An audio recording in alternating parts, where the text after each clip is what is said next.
नमस्कार दोस्तों, हमारे यूट्यूब चैनल एनकेडी शिक्षा में आप सभी का तहे दिल से स्वागत है।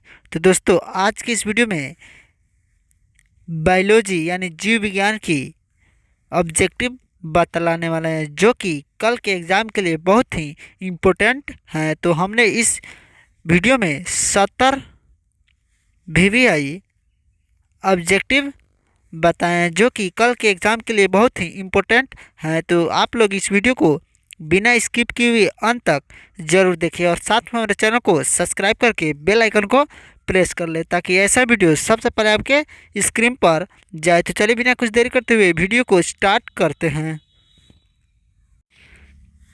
तो हमारा पहला प्रश्न है, निम्न में से किस में ब्रह्म निषेचन होता है? यानी इनमें से मेढक और हिरण, मनुष्य और घोगा, ये चारों में से किस में ब्रह्म निषेचन होता है? तो इसका आंसर ए होगा मेढक। इसका आंसर ए होगा मेढक। उसके बाद से 2 नंबर, मनुष्य की युग्मों में गुणसूत्रों की संख्या होती है।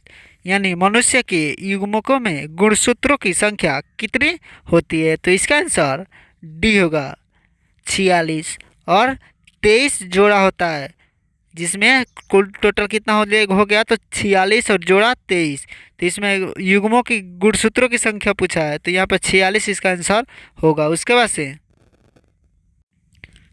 बाद से 3 नंबर प्रश्न है, इनमें कौन केवल एक बार अपने जीवन काल में पुष्प पैदा करता है? इनमें यानी बांस, आम, लीची और जामुन, इन चारों में से ऐसा कौन ऐसा पेड़ है जो जीवन काल में एक पुष्प यानी एक बार पुष्प पैदा करता है, यानी एक बार फुलाता है? तो इसका आंसर ए होगा बांस। इसके बाद से 4 नंबर प्रश्न है, मुकुलन द्वारा जनन किसमें होता है? यानी मुकुलन द्वारा किसमें जन्म होता है? तो इसका आंसर ए होगा ईस्ट। ईस्ट में मुकुलन द्वारा जनन होता है। उसके बाद से 5 नंबर है, द्विखंडन किसमें पाया जाता है? यानी द्विखंडन किसमें पाया जाता है? तो इसका आंसर डी होगा अमीबा तथा पैरामीशियम दोनों में। यानी अमीबा और पैरामीशियम दोनों में द्विखंडन किसमें पाए जाते हैं? उसके बाद से 6 नंबर प्रश्न है, चमगादड़ द्वारा परागकण कहलाता है? यानी चमगादड़ द्वारा परागण कहलाता है? तो इसका आंसर बी होगा एंटोमोफिली। इसका आंसर बी होगा। उसके बाद से 7 नंबर प्रश्न है, जब संतति की उत्पत्ति एकल जनन द्वारा होती है तब यह क्या कहलाता है? तो इसका आंसर सी होगा ए और बी दोनों। उसके बाद से 8 नंबर प्रश्न है, स्तनधारियों में निषेचन कहाँ होता है? तो इसका आंसर डी होगा फैलोपियन नली में। इसका आंसर डी होगा। उसके बाद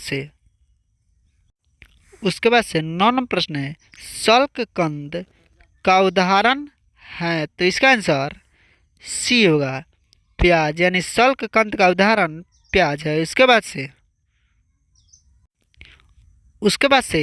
10 नंबर प्रश्न है, केचुआ प्राणी है? तो इसका आंसर बी होगा द्विलिंगी। इसका आंसर बी होगा। उसके बाद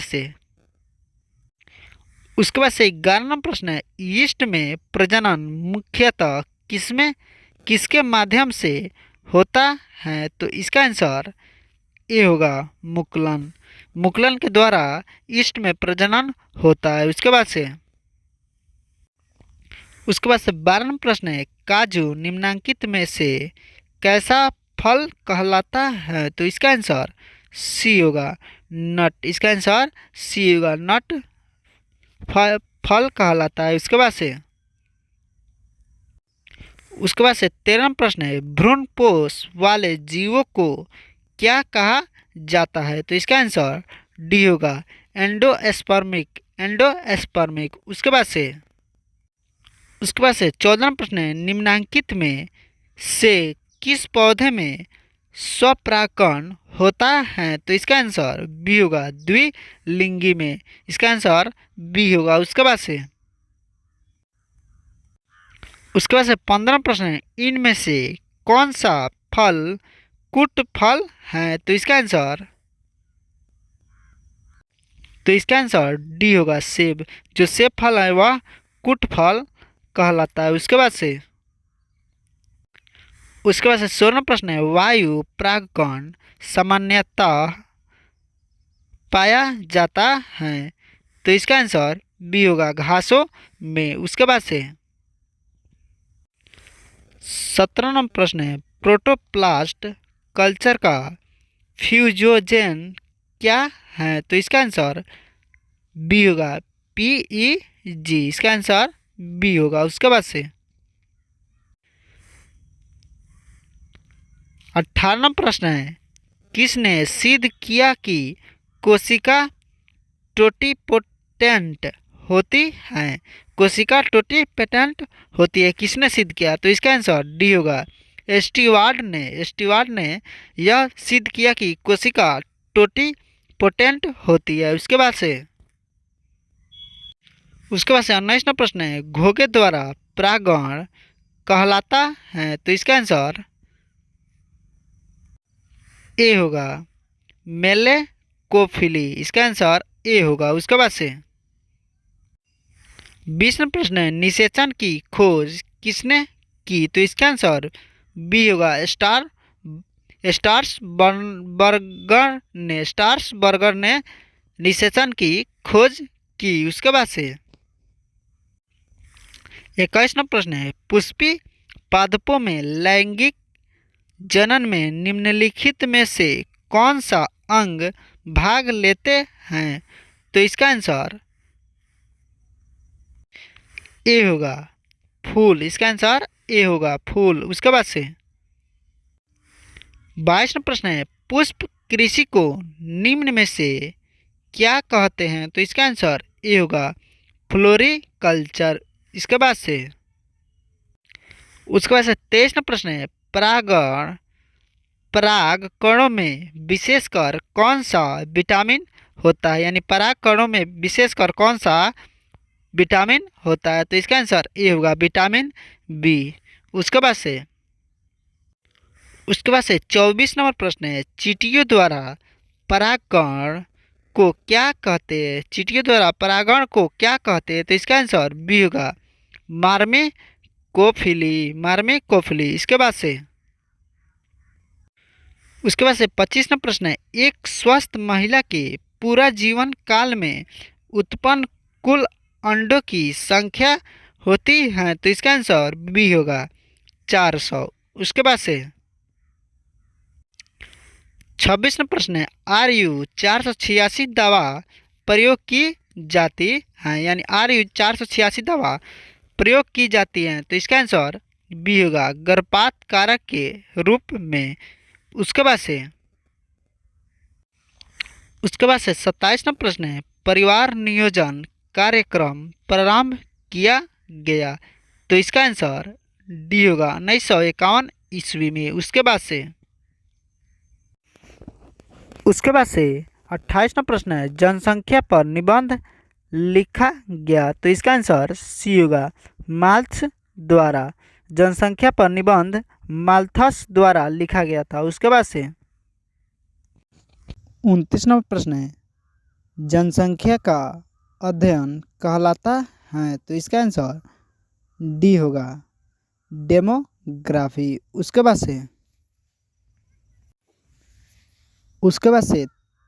30 नंबर प्रश्न है, टर्नर सिंड्रोम में कितने गुणसूत्र होंगे? तो इसका आंसर ए होगा, 45। उसके बाद से 31 नंबर प्रश्न है, ZZ/ZW तरह का लिंग निर्धारण किसमें देखा गया है? यानी ZZ/ZW इस तरह का लिंग निर्धारण किसमें देखा गया? तो इसका आंसर ए होगा, घोंघा में। उसके बाद से 32 नंबर प्रश्न है, मनुष्य में एबीओ रक्त समूह क्या दर्शाता है? तो इसका आंसर डी होगा, बी और सी दोनों, यानी बहुअलील एवं सहप्रभाविता, यह दोनों रक्त समूह दर्शाता है। 33 नंबर प्रश्न है, आनुवंशिकी शब्द किसने प्रस्तावित किया? तो इसका आंसर सी होगा, बेटसन ने आनुवंशिकी शब्द से प्रस्तावित किया। 33 नंबर प्रश्न है, आनुवंशिकी शब्द किसने प्रस्तावित किया? तो इसका आंसर सी होगा, बेटसन ने आनुवंशिकी शब्द प्रस्तावित किया। उसके बाद से 34वां प्रश्न है, डाउन सिंड्रोम में गुणसूत्रों की संख्या कितनी होती? तो इसका आंसर बी होगा, 47। उसके बाद से 35 नंबर प्रश्न है, स्त्री में कौन गुण से सूत्र होंगे, यानी स्त्री में कौन गुणसूत्र होते हैं? तो ए नंबर 44 प्लस XX, यह जो गुणसूत्र होता है यह स्त्री में होता है। उसके बाद से 44 प्लस जो XY है यह पुरुष में होता है, यानी XY पुरुष में होता है और XX स्त्री में। उसके बाद से 36वां प्रश्न है, RH प्लस व्यक्ति जिन प्रारूप हो सकता है? इसका आंसर सी होगा, डबल, और इसका आंसर सी होगा। उसके बाद से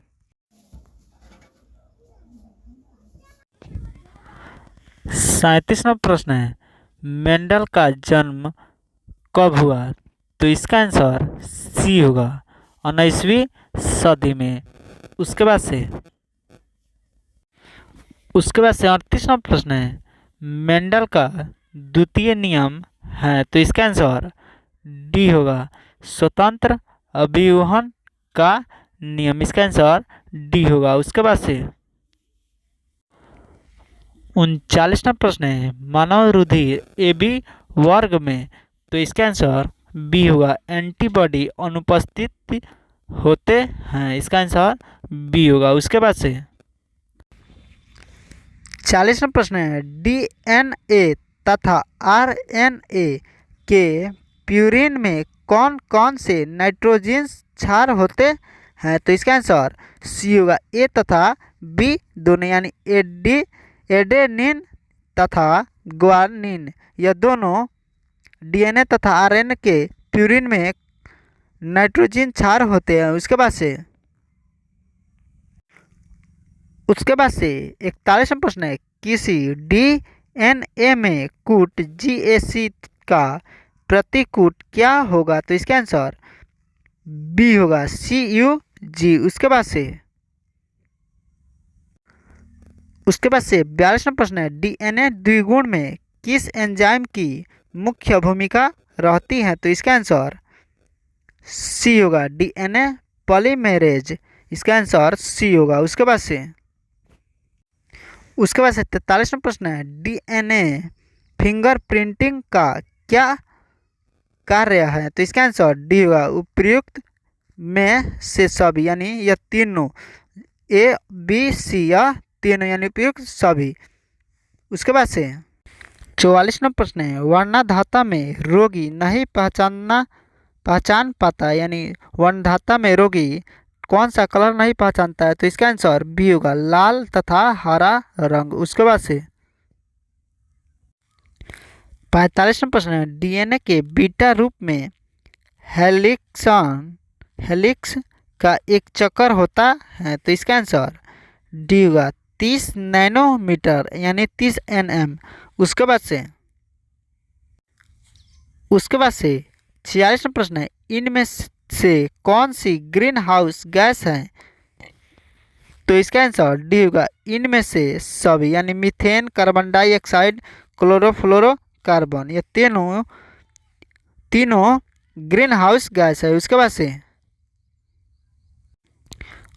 से 47वां प्रश्न है, क्योटो प्रोटोकॉल संबंधित है? तो इसका आंसर बी होगा, हरित गृह प्रभाव। उसके बाद से 48 नंबर प्रश्न है, पर्यावरण संरक्षण अधिनियम किस वर्ष प्रभाव में आया? तो इसका आंसर ये होगा 1986 ईस्वी में। उसके बाद से 49 नंबर प्रश्न है, फ्लोराइड प्रदूषण मुख्यतः प्रभावित करता है, यानी फ्लोराइड प्रदूषण मुख्यतः प्रभावित करता है। तो इसका आंसर ये होगा दांतों को। उसके बाद से 50 नंबर प्रश्न है, म्यूटाजेनिक प्रदूषक हैं, म्यूटाजेनिक प्रदूषक हैं। तो इसका आंसर डी होगा हाइड्रोकार्बन्स जो है वह म्यूटाजेनिक प्रदूषक है। उसके बाद से 51 प्रश्न है, वाहित मल जल के शुद्धिकरण में क्रियाशील होते हैं। तो इसका आंसर सी होगा जीवाणु। उसके बाद से 52 नंबर प्रश्न है, भोपाल गैस त्रासदी किस गैस के रिसाव में हुई? तो इसका आंसर सी होगा मिथाइल आइसोसाइनेट।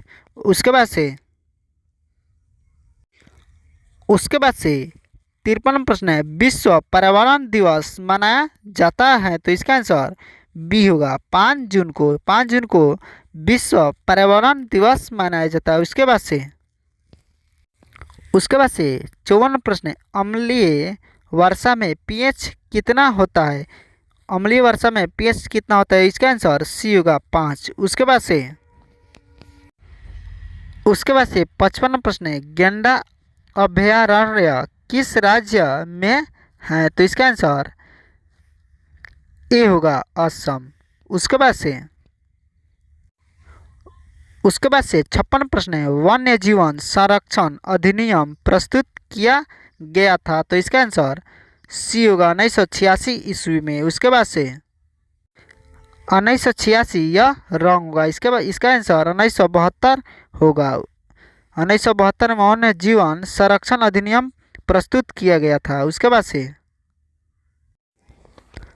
57 प्रश्न है, निम्न में से किस राष्ट्रीय पार्क में चीता निवास नहीं करता है? तो इसका आंसर डी होगा गिर। उसके बाद से 58 प्रश्न है, समुद्र तल पर रहने वाले जंतु कहलाते हैं। तो इसका आंसर सी होगा वैंथिक जो समुद्र तल पर रहते हैं वह जंतु वैंथिक कहलाते हैं। उसके बाद से 59 प्रश्न है, वायुमंडलीय आर्द्रता को किससे मापा जाता है? तो इसका आंसर बी होगा हाइग्रोमीटर। उसके बाद से 60 प्रश्न है, निम्न में से कौन आहार श्रृंखला सही है? इसका आंसर ए होगा, ए नहीं बी होगा। एक गलत हो जाएगा, घास गेहूं और आम, यह गलत हो जाएगा। उसका आंसर बी होगा, घास बकरी और शेर। इसका आंसर बी होगा।